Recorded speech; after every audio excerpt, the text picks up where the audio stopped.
Bonjour à tous, dans cette vidéo on va résoudre le problème numéro 2 du concours AMY de 1983. Donc voici l'énoncé.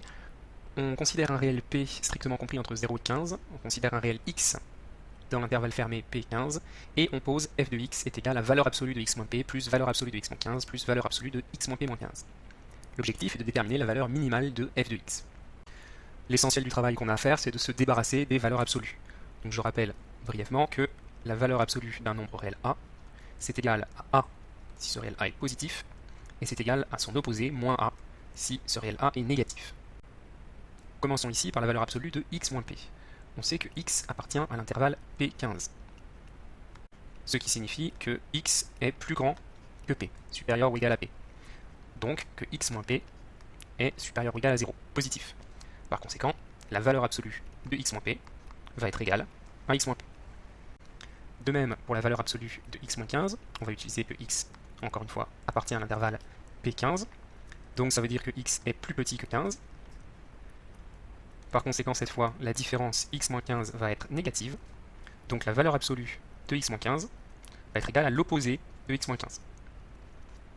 Ce qui fait moins x plus 15, et je vais réécrire ça plutôt, 15 moins x.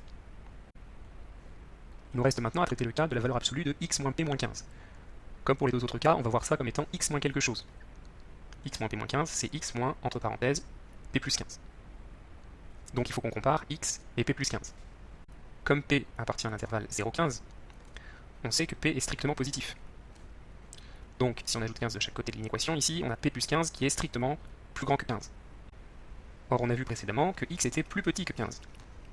Et comme 15 est strictement plus petit que p plus 15, on en déduit que la différence x moins p plus 15 est strictement négative.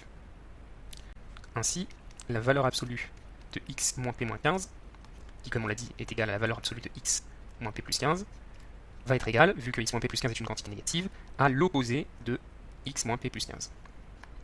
Ce qui va donner moins x plus p plus 15, ce que je vais réécrire, p plus 15 moins x.